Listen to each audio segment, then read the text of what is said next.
This is a story that I briefly mentioned in my main channel segment over at timcast.net. If you want to check it out, go do it. Video went up at 4. But you're going to love this one. The sheer absurdity of the year 2020 knows no bounds. Will they change the city's name next? Workers remove 22-foot Christopher Columbus statue from Columbus, Ohio, after mayor claimed monument was symbol of patriarchy, oppression, and divisiveness. What is wrong with these people? Oh, man. Well, at least I can say that we live in interesting times, huh? Because I was talking about how boring everything was, but I'm sorry. I just gotta... What? Your city's name is Columbus. That's why you had a statue. You took it down. Okay, change the name. Wokesville. Let's call it Wokesville, Ohio from now on. That's what I'm going to say, Wokesville. Here's a story from the Daily Mail. Well, I got more for you here. It's not just this. They're actually trying to take down the Mount Rushmore. Yeah, they're saying it's racist. It's was built on native land, and oh man, here we go. Great. How about we do this? How about I got an idea. Everybody who is involved in colonizing the North America and South America and Australia and New Zealand, go home. Everybody involved in colonizing it. You can all leave. Oh, what's that? No one alive today was involved in doing it? Okay. I got another problem here, because if you were to actually make the argument that colonizers must be removed, decolonize. First of all, I was born here. So I personally am native to America, but I am not, as it's understood to be, Native American, as it were. But the point here is, you would be telling immigrants to leave because they're the ones, coming here and settling. So maybe you want to be careful about how you phrase things. But let's read the story. On Wednesday morning, workers spent 3 hours removing the monument, which has stood outside City Hall for 65 years and was a gift from the city of Genoa, Italy, the birthplace of Columbus. That's just so gross, man. That's really disgusting stuff. This is pathetic. Hard hats were... Could you imagine them tearing down the Statue of Liberty? Hard hats were seen. We get it. There it is. There's a photo. They just getting rid of it. Did they vote for this? Mayor Ginther's order to remove the statue has caused outrage, particularly among members of the city's Italian community, who say they are flabbergasted by the move. It comes as many statues of historical figures have been taken down. You have just guaranteed every single one of these people in your town votes for Donald Trump. I tell you what. Listen, Joe Biden did say Columbus should stay, but people aren't going to look at that weak statement from Biden. They're going to be looking at the rhetoric and Trump saying, stop doing this.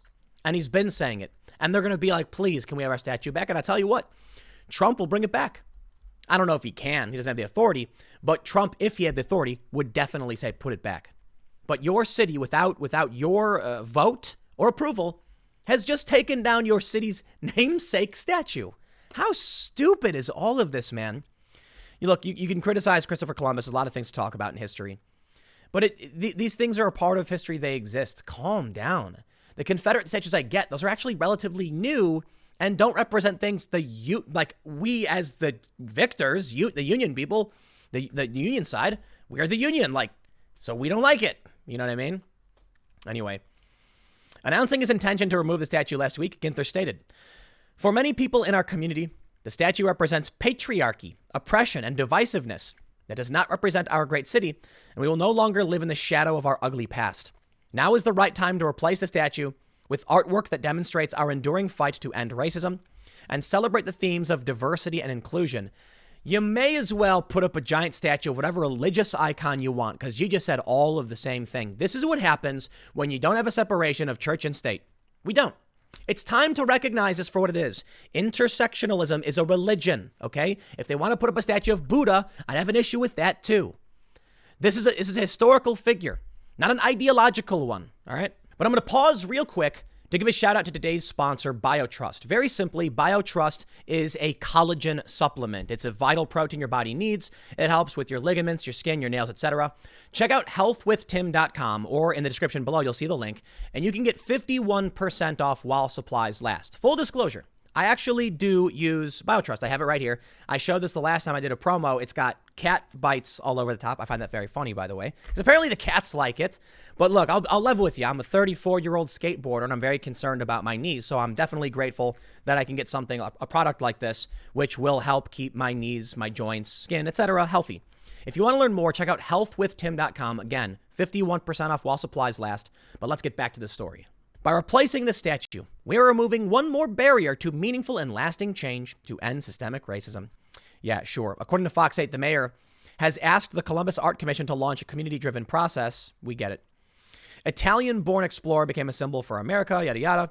Joseph Contino, a second-generation Italian-American, told Fox 8 there was a lot of pride in the statue. There's definitely far too much pride to just throw it away. I mean, you need to ask us our opinion. You can't just speak for us or not speak at all to us. I'm a little flabbergasted, a little surprised by it. Also on Thursday, a Columbus statue was removed in Atlantic City, New Jersey, amid fears it would be vandalized. This is such stupid. Oh, man. You know what? It's going to keep happening. They're just tearing down history. They absolutely are. I have no problem with voting to remove these things and putting them in museums. I have a serious problem with executives just doing it and people being like, whoa, what are you doing, man? It's part of our community. You want to know where it goes next? How about this? New York Times. How Mount Rushmore became Mount Rushmore. The South Dakota landmark has drawn criticism over the land it occupies, the main sculptor behind it, and the legacies of the men it memorializes. Here we go. You ready? Mount Rushmore. They want to destroy that one next. I'm not even kidding. So Trump said he wanted to have a 4th of July celebration there. What did the Democrats tweet out? That Trump had a rally glorifying white supremacy at Mount Rushmore. No, they deleted it because they realized not a popular opinion. But the New York Times, and I tell you, everybody, I'm warning you, and I'm warning you now. This is the Gray Lady, the paper of record, one of the most prominent newspapers in the world, if not the most prominent newspaper in the world, being overrun by a fringe religion called intersectionalism. And as they take over, they will tell you the things that make up your memories, your history, your vacations, your heritage will be nothing. They'll erase it. They'll turn you into a villain. They will erase your history, and then we will be doomed to repeat it. It's Mount Rushmore. It was sculpted. It was built. It's actually kind of small. You ever been there? I've been there. It's kind of small. You see these photos, and it looks really, really big. But when you actually go to like the building where you're supposed to go and look at it, it's kind of tiny. It's actually, you know, it looks bigger in photos because they get closer, you know, and they can zoom in and stuff. But it's big. Don't get me wrong. It's really, really, really big. Well, they want to get rid of this stuff. And here's what I've warned. The far left, I do not believe in the law. Well, no, I don't know how to frame this. I believe there's a strong possibility they will lose. And what will end up happening is the rise of far-right nationalism. And I'm not talking about far-right the way the left calls it. I'm talking about legit far-right, like hardcore nationalism. I'm talking about, straight up ending immigration, things like this. Things that I don't agree with. But the reason why I think that'll happen is you have an overwhelming majority of this country being white. Now, a large portion of them have taken on the new religion of intersectionalism. But you also have non-woke minorities, many of whom are Christian, many of whom like this country too. You don't need to be white to recognize what this country represents and why it's a good thing. And that's a fact. I mean, you've got a lot of people across of all different races and backgrounds, and even immigrants who love what America symbolizes. And these people aren't going to agree with the woke insanity. So what happens? Well, as they call to tear down things like Mount Rushmore, you will see people shocked and forced into the fray. And they're going to vote for people who defend their memories. As I've explained in the past few videos, and I think it's important to stress, the memories of people, you hopping in the backseat of a station wagon with your parents, and you say, where are we going? And they're like, oh, we're going to, Uncle so-and-so's for a barbecue for the 4th of July. And you don't really know a whole lot about why you were celebrating. You were a little kid, but you do remember having that hot dog. A little bit of relish and mustard on it, maybe. You remember having that burger with some pickles and, some French fries and some vegetables and some barbecue chicken. You remember the fun you had with your family, and it doesn't matter what your race was. Because I remember when I was growing up, I went to barbecue gatherings, 4th of July festivals, and there were people from all different backgrounds, and sometimes they were corporate events, and sometimes they were family events, but they were fun. And I remember being there with my family. And now they're telling you that those good memories, the nostalgia, the things you loved as a child must be destroyed. Think about how they do movies today. Nostalgia marketing. This is a very important factor in what I think comes to play next, or could come into play. So many companies try to play onto your nostalgia by releasing new versions of really old things. They want, they do new Star Wars. They want you to remember that feeling you had as a kid so they can sell it back to you. And it's what they've been doing for a long time. It works. It really does work. They bring back really old things that have no business being brought back. They're remaking The Princess Bride now. I loved that movie when I was a kid. I think it was made before I was born, to be honest. It doesn't need to be remade.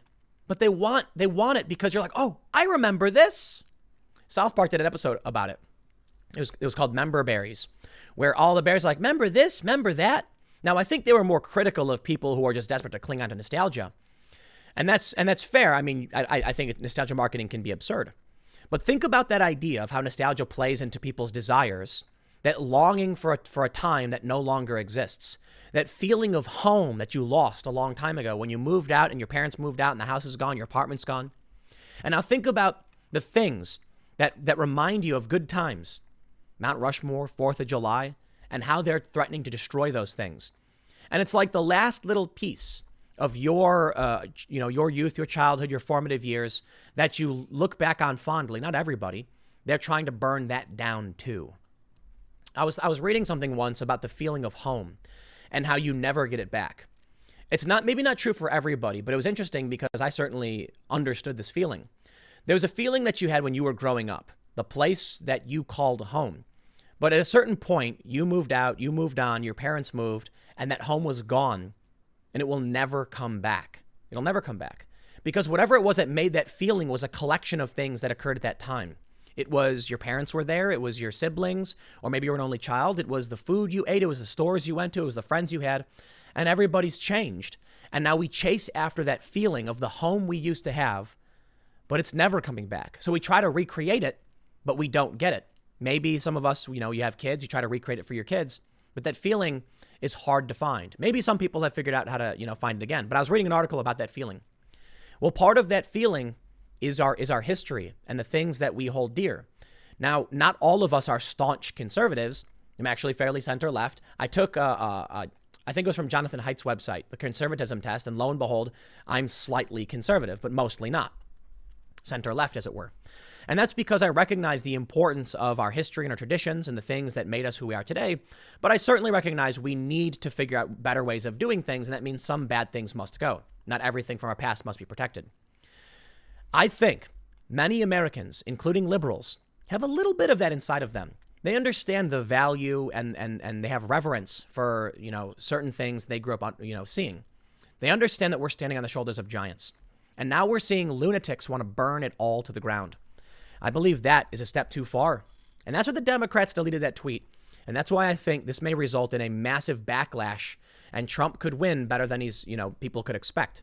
It's hard to know for sure. The media and the polls tell us Trump will lose. But if everybody right now who is scared that little feeling they have that gives them a smile, puts a smile on their face, they're trying to take that away from you, they might get angry. An angry, irrational, emotional reaction. Maybe not even irrational. Being told that what you remember fondly is bad and evil, I imagine will certainly trigger people. I'll put it this way. Think about these woke individuals who are adamant that, racism is everywhere and how angry they get when you say otherwise. The people who absolutely hate Donald Trump. Think about how angry they get when you say otherwise. Now think about the people who love America and don't care about politics and how angry they will get when the woke people say otherwise. Maybe that will lead to a massive Trump victory. We'll see how it plays out. I got one more segment coming up for you in a few minutes, and I will see you all shortly.